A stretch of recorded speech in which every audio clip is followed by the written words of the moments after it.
Hey, glad to have you here. Today, we're diving into some big updates regarding Social Security, changes that have left a lot of people confused, especially when it comes to the dates, March 31st and April 14th. There's been a ton of talk about this online, and not all of it has been accurate. So what's really happening? Well, these changes were originally set to take effect on March 31st, but now there's a 2-week delay. The more surprising part? Not everyone is affected the same way. For some people, absolutely nothing needs to change. That's important, especially for those who might struggle with online systems or visiting an office in person. So today, we're breaking it all down. What's changing? Who it impacts? And what steps, if any, you should take. This is something you'll want to stay informed about. And if clear, no-nonsense updates like this help you, consider following along for more. What started all of this? The Social Security Administration, SSA, initially announced that starting March 31st, 2025, nearly everyone applying for benefits would need to verify their identity either online or at a local office. That might sound reasonable at first. After all, preventing fraud is important. But here's the issue. SSA planned to completely eliminate phone verification. For many, especially older adults, people with disabilities, or those in remote areas, using the phone is their only realistic option. As you can imagine, this sparked major backlash. Advocacy groups, lawmakers, and everyday people spoke out. The pushback worked, and SSA decided to delay the rollout from March 31st to April 14th. But the real win? They've changed the rules for certain groups. Who can still use the phone? If you're applying for Medicare, Social Security Disability Insurance, SSDI, or Supplemental Security Income, SSI, you can still verify your identity over the phone. That's a huge relief for many who rely on this method. SSA recognized that removing phone verification could have serious consequences for these groups. So even after April 14th, they won't have to switch to online verification or visit an office.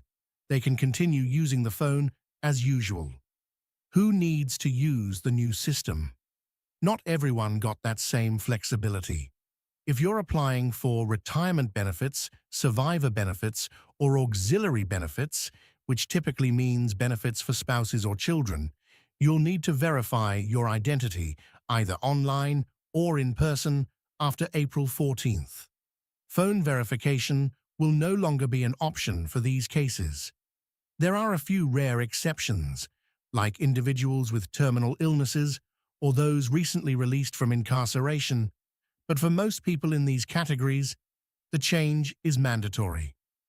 Changes to direct deposit updates. Another key change affects how people update their direct deposit information. If you're switching banks or your old account was closed, you won't be able to update this information over the phone anymore. Instead, after April 14th, you'll have to verify your identity using id.me, login.gov, or by visiting an SSA office in person. Even if you're not applying for new benefits, this change could impact you if you need to update your banking details. Why is SSA making these changes? According to Acting Commissioner Leland Dudek, the main goal is fraud prevention. SSA wants to modernize its systems and cut down on scams, an idea that sounds good in theory. But here's the reality. SSA has been dealing with major internal problems. Staff shortages, technical difficulties, and lack of proper training have all contributed to a rocky transition. Some employees weren't even fully briefed on how to handle these changes.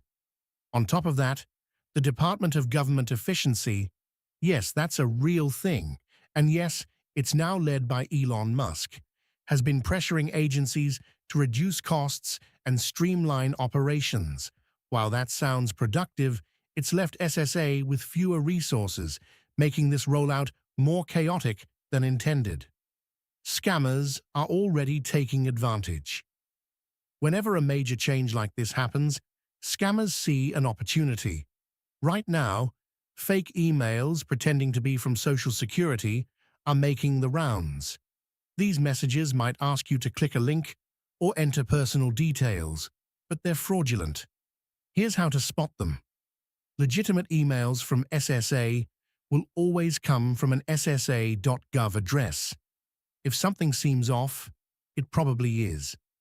When in doubt, don't click on anything. Go straight to SSA's official website or call them directly. Expect long wait times. SSA is preparing for a surge of calls and office visits in April. Expect longer wait times at field offices and on the phone.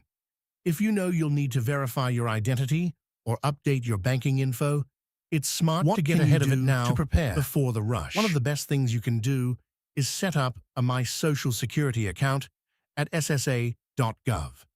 Yes, dealing with government websites can be frustrating, but this one is actually helpful.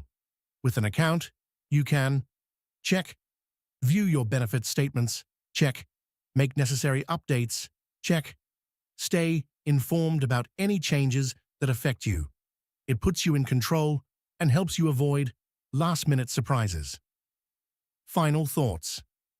If you're not applying for new benefits or making any big changes, you don't need to take action right now.